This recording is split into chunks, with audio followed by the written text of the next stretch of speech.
Fatima Cigarettes, best of all long cigarettes, brings you Dragnet.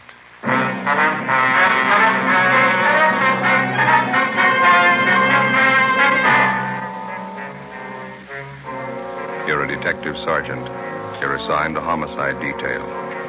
An old couple suddenly disappear from one of the fashionable neighborhoods in your city. There's no trace of them, not a clue to their whereabouts. Foul play is suspected. Your job, find them. If you want a long cigarette, smoke the best of all long cigarettes. Smoke extra mild Fatima. Yes, Fatima is the king-size cigarette which contains the finest Turkish and domestic tobaccos superbly blended to make it extra mild, to give Fatima a much different, much better flavor and aroma than any other long cigarette. That's why Fatima has more than doubled its smokers coast to coast. Enjoy extra mild Fatima yourself. Best of all, long cigarettes. It's wise to smoke extra mild Fatima. It's wise to smoke extra mild Fatima.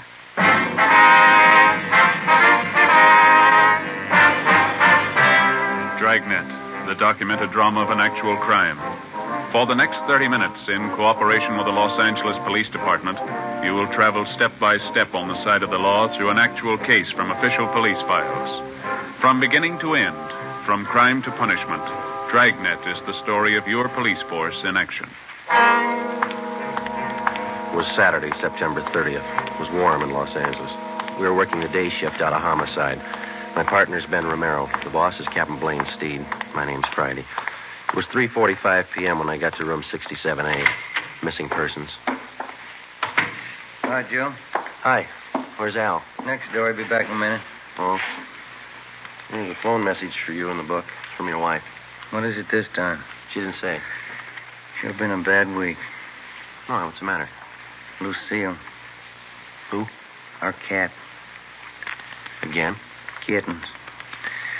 Had 11 of them by the time I left the house. He was a healthy kid. Yeah. Don't know what I'm going to do with him. Hey, your mother likes cats, doesn't she, Joe? You gave us 2 from the last litter. We still got them. They're as healthy as their mother. Yeah? Never pass up a meal. Hi, Joe. Hi, Al. Sorry to keep you waiting. Just getting this report straightened out. Here you go. Mm-hmm. Mr. and Mrs. Walter Apperson. How long they been missing? Well, today's the 4th day. They're an elderly couple. One of their next-door neighbors got a little worried when he didn't see them around the house. Came in yesterday and filed a 316 on them. Let's see. Clarence Stokely. Is that the neighbor? Yeah. It says here he lived next to the Appersons for 28 years. Never known him to take off like this. Checked Apperson's cottage out there. Dirty dishes on the kitchen table. Not the way an old couple would leave a house normally. And how about friends and relatives? Stokely called them. None of them have seen or heard from the Appersons for a week. Checked out 2 of their 3 living relatives, cousin in Eagle Rock, niece in Alhambra. They don't know a thing. Wonder if I can see that, Ben. Oh, yeah. Thank you. Well, how about the 3rd relative? Nephew, is that it, Joe? Yeah. Frank Apperson. Says here he goes to a private college out near Monrovia. I haven't been able to contact the kid. He's away on a vacation. Possibly the old couple might be with him? Not according to Stokely. He says the Appersons seldom spend any time away from their home. That's all we've got to go on, huh? Just the neighbor's story? Yeah. Oh, he says he checked the garage, too. The Appersons' car's gone. How does that tie in? Well, Mr. Apperson hasn't driven the car for the last year and a half. He has a nephew or some friend drive whenever he wants to go out. One more thing. May mean something, may not. What's that, Al? Mrs. Apperson's an invalid. Yeah? She hasn't left the neighborhood in 10 years. 4 p.m. Ben and I left the office and drove out to interview the neighbor of the missing couple. After checking at his home, we finally located him at his place of business, a small barber shop at the corner of 54th Street and Maxford Place. The chipped gold lettering on the window read, Jim Dandy Tonsorial Parlor. Smaller lettering in the right-hand corner of the window read, Proprietor Clarence Stokely. Except for a man in a white barber's smock sitting in the first chair, the shop was empty. How do you do, gentlemen? Hi. You Clarence Stokely? That's right. Police officers, Mr. Stokely. I'd like to talk to you about the missing persons report you filed yesterday. Oh, yes. Glad to help. You found out anything yet? You know the Appersons pretty well, do you, Mr. Stokely? 28 years. Sure worried about Walter and Kate. Never known them to do anything like this. Say, I couldn't be of service to you, could I? I just had a haircut a few days ago. How about you, Joe? Looks like you could stand a trim. We could talk it over while I cut your hair. Don't think we'd be disturbed. They still look well. Yeah, okay, fine. Here, I'll take your coat. Oh, thank you. Push chair there. You bet.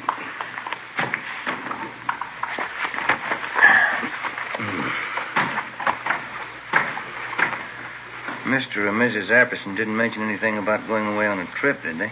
Not a word. That's what makes it so strange.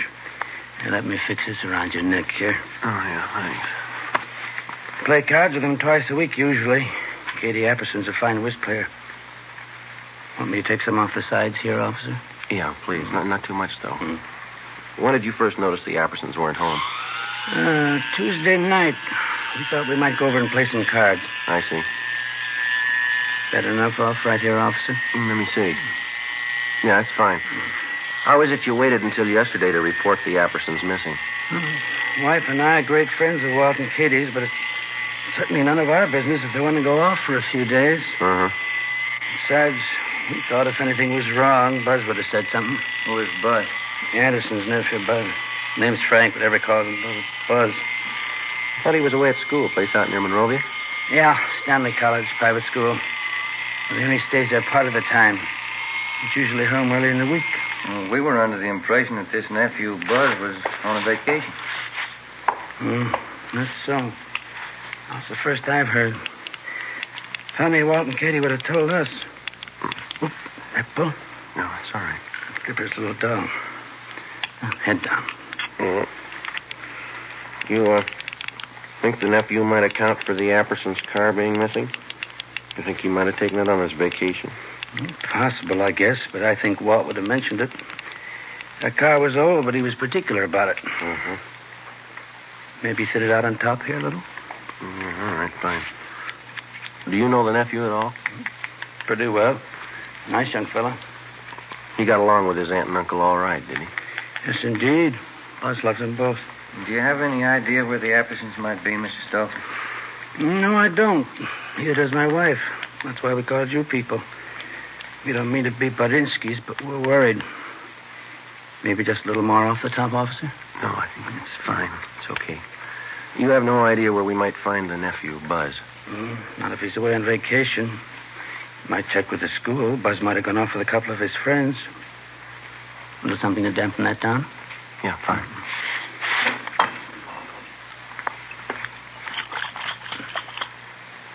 Yeah, that porch light of theirs been burning for 3 nights and 3 days. It really kicks up the old electric bill. Maybe the Appersons may have overlooked it. Maybe. All right, sir. Yeah, it's a good-looking haircut, if I say so myself. Yeah. It's fine. Oh, here you go. Thank you. Oh, here's our card, Mr. Stokely. We'll be checking with you. Bye. Bye.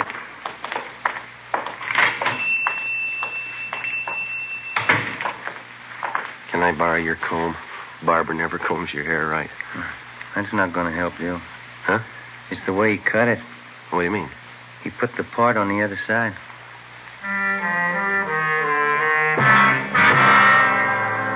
After we left Clarence Stokely's barber shop, we drove out to the Apperson home on 54th Street, just below Seaboard Avenue. We checked the house from top to bottom. The closets and the bedrooms were well stocked with clothes. None of the luggage seemed to be missing. In the basement, back on one of the cupboard shelves, we found a bottle of cyanide. It was half filled. In the kitchen, we found dirty dishes still lying on the table.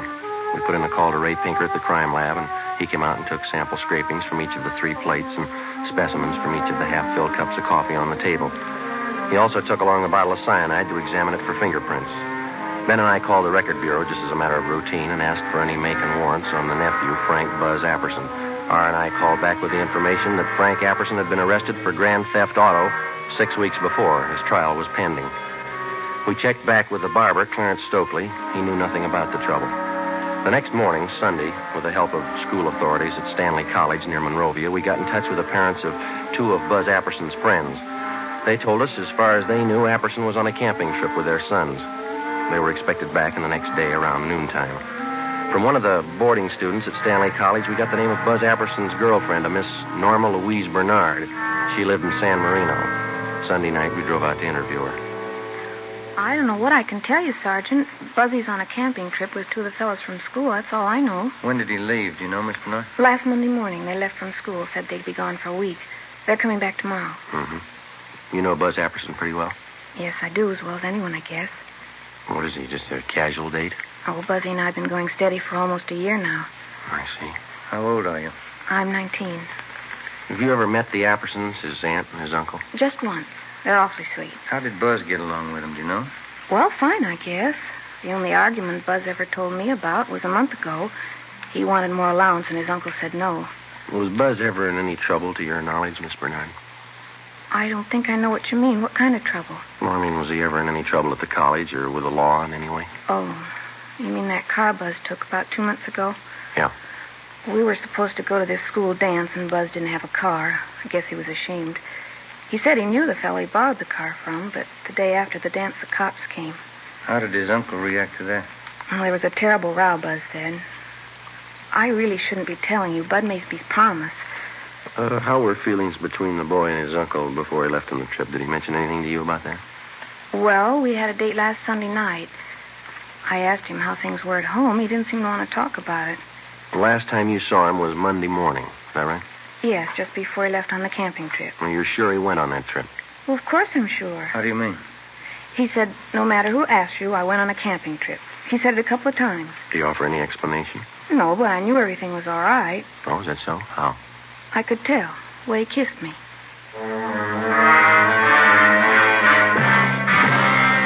The next morning, Monday, Ben and I checked with missing persons. There was no additional information on the missing couple. We phoned the barber, Clarence Stokely. He had seen or heard nothing further of Mr. and Mrs. Apperson. We went down to the bank where the Appersons had their account. And with the help of the manager, we found that 3 checks had been passed on the Apperson checking account since the previous Wednesday, a full day after the missing couple had been last seen.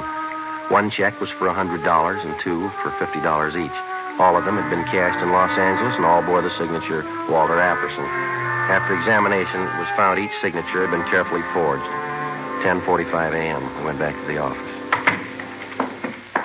Are you two going someplace? Oh, hi, Ray. No, just coming. You finished checking that stuff through the crime lab? Yeah. I was passing over this way. I thought I'd drop off the report for you. Got it right here. How'd it go? Fingerprints on that bottle of cyanide. Latent prints got to make. Here's the name on it.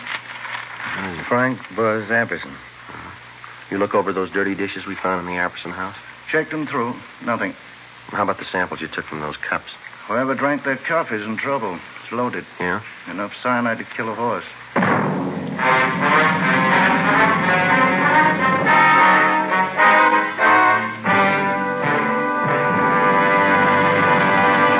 You are listening to Dragnet, the case history of a police investigation presented in the public interest by Fatima Cigarettes. If you smoke a long cigarette, it will be in your interest to listen to this case history recorded by a typical Fatima smoker. Hi there. My name is Bab Beckwith. Bab. That's short for Bethany Ann Beckwith. I live in New York City, and I'm a fashion stylist. The other day, at a showing of the new fall styles, I ran out of cigarettes. A friend of mine, a designer, introduced me to the new long Fatima. I really wish someone had told me about them sooner. Fatimas are a lot milder than the cigarettes I've been smoking, and they have a delightful flavor, too. I'm very glad to recommend them to you, because I know from experience it's wise to smoke extra mild Fatimas. And more smokers every day are finding that out. Actual figures show extra mild Fatima has more than doubled its smokers coast to coast. So enjoy extra mild Fatima yourself. The king-size cigarette, which contains the finest Turkish and domestic tobaccos, superbly blended to make it extra mild. You will prefer Fatima's much different, much better flavor and aroma. You will agree. It's wise to smoke extra mild Fatima. It's wise to smoke extra mild Fatima. The best of all long cigarettes.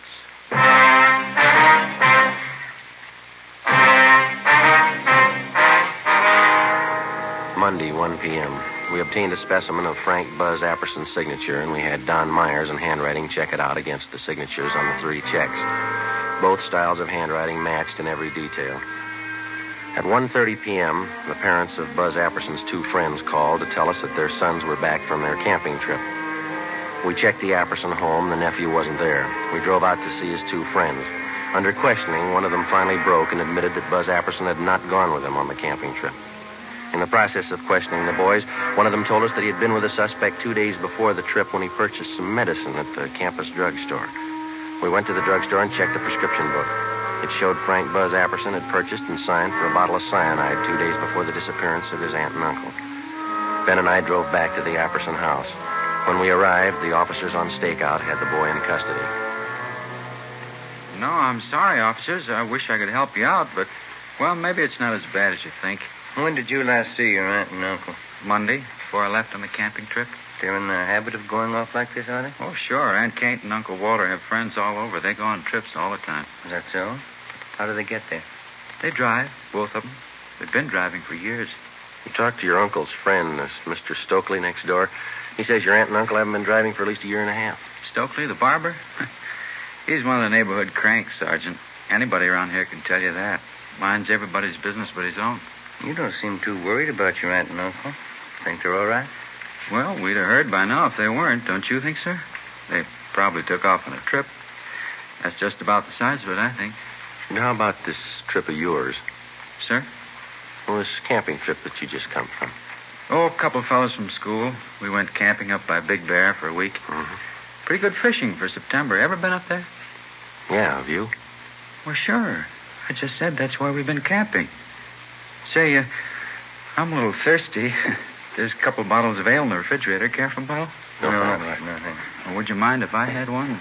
Sure could use it. No, you go right ahead. We can talk in the kitchen. Place is in kind of a mess. I guess I'll have to go in and clean it up.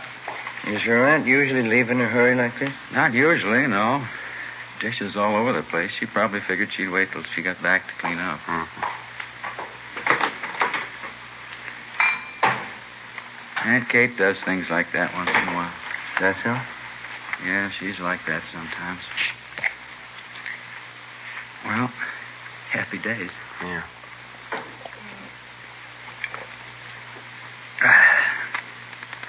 Okay, Buzz, you want to tell us? Where are they? Your aunt and uncle, what happened? Say, I don't think I know what you're talking about. What's the trouble? Come on, Buzz. You know what the trouble is. Let's have a straight story. It's going to save a lot of time. Sir? We can draw it out as long as you like. It'll be a lot easier if you cooperate. Look, I don't know what you're thinking, Sergeant, but whatever it is, I don't understand you. What are you getting at? Something's happened to your aunt and uncle, and we're pretty sure you know what it is.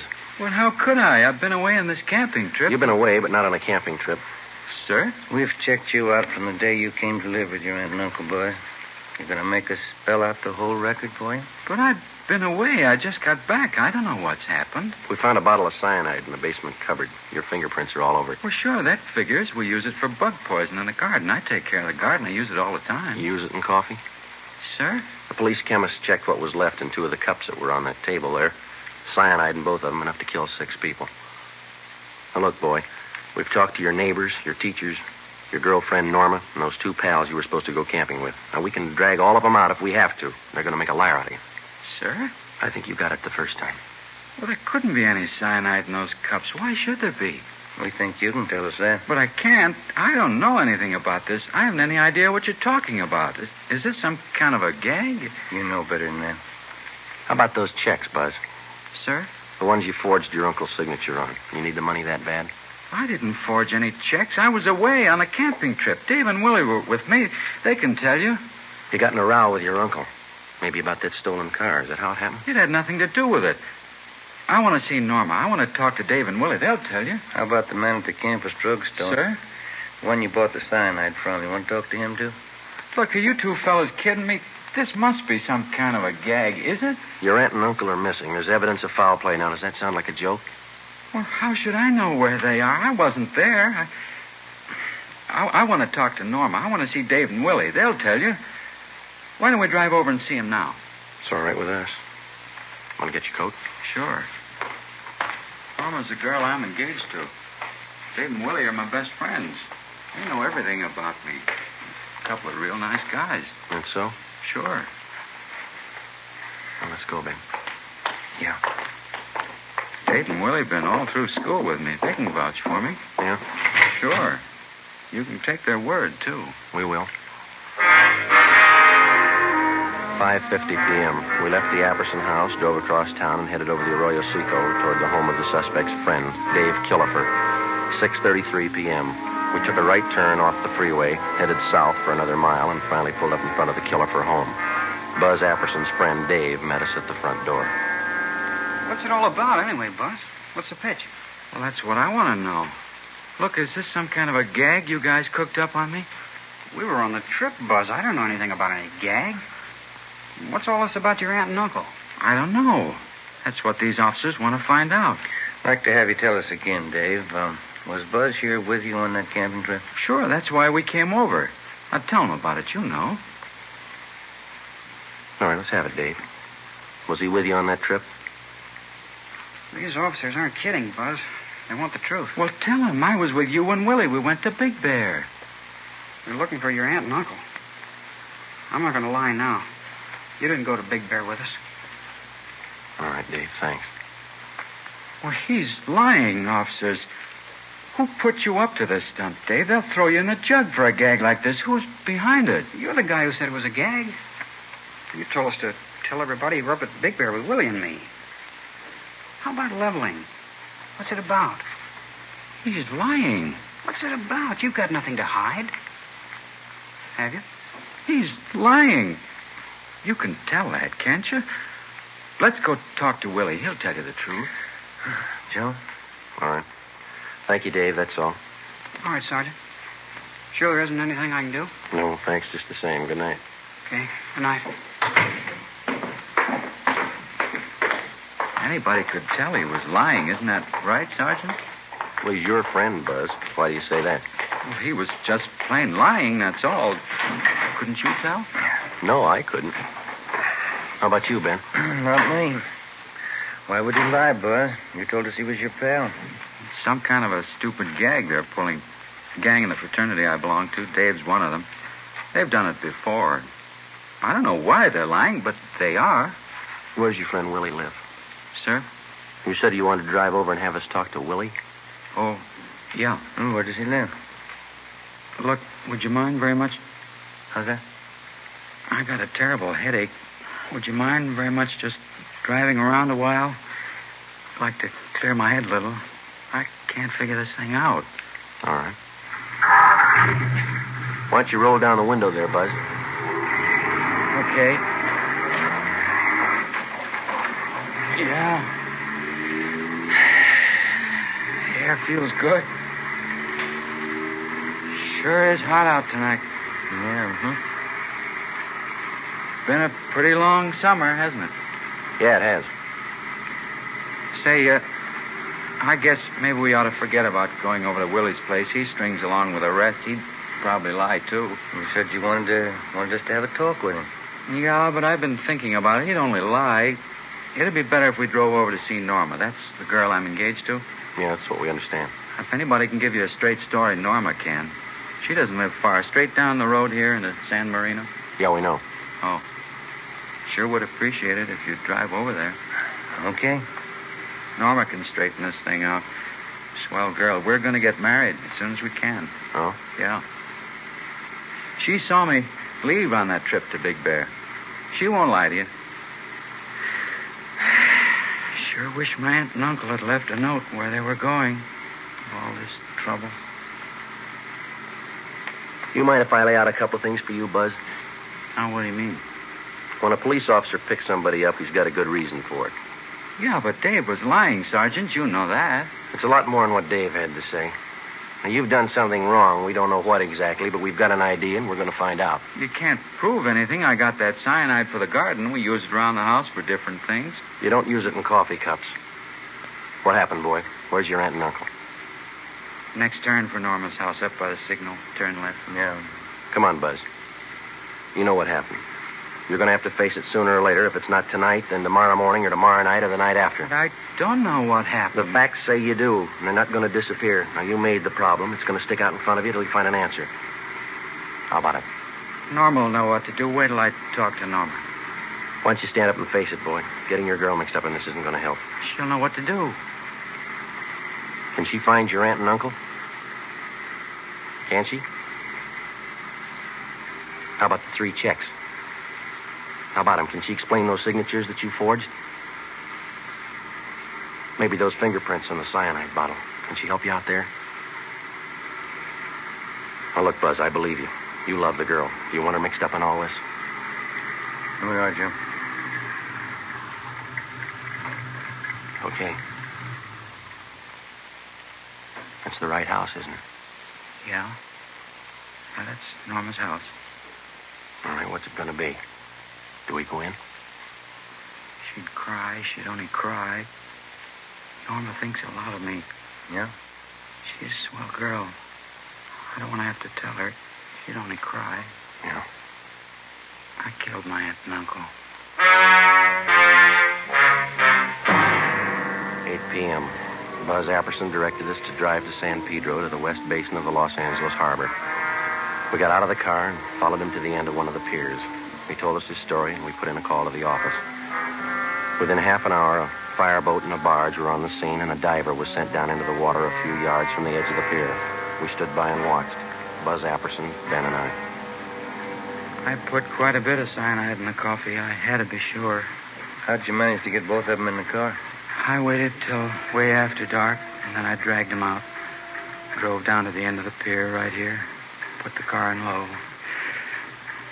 It went over, right where the diver went down, just this end of the barge. All right. There are those lines up there. Here's the first one. You better stand back here. Yeah, watch it. Okay, sir. Let's go.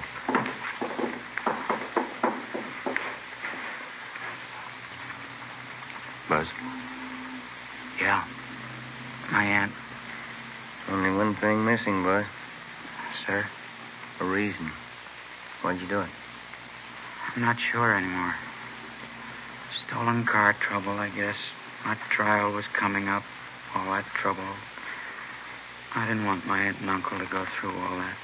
You mean that's why you killed him? I think so. I didn't want them to be ashamed of me. That must sound funny. Nobody's going to believe you.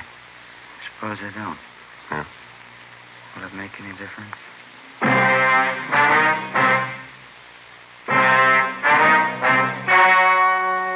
The story you have just heard was true. Only the names were changed to protect the innocent.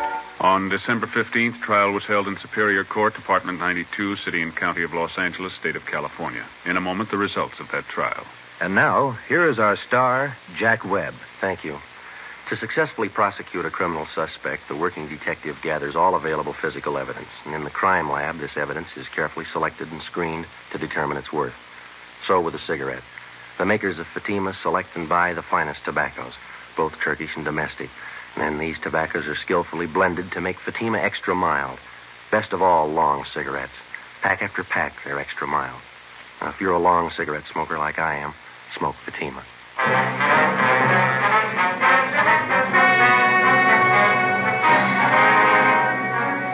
Frank Buzz Apperson was tried and convicted of murder in the first degree and sentenced to life imprisonment. He is now serving his term in the state penitentiary. You have just heard Dragnet, a series of authentic cases from official files. Technical advice for Dragnet comes from the Office of Chief of Police W.H. Parker, Los Angeles Police Department. Fatima Cigarettes, the best of all long cigarettes, has brought you Dragnet from Los Angeles. Coming up, Duffy's Tavern. Be sure to hear Theater Guild Sunday on NBC.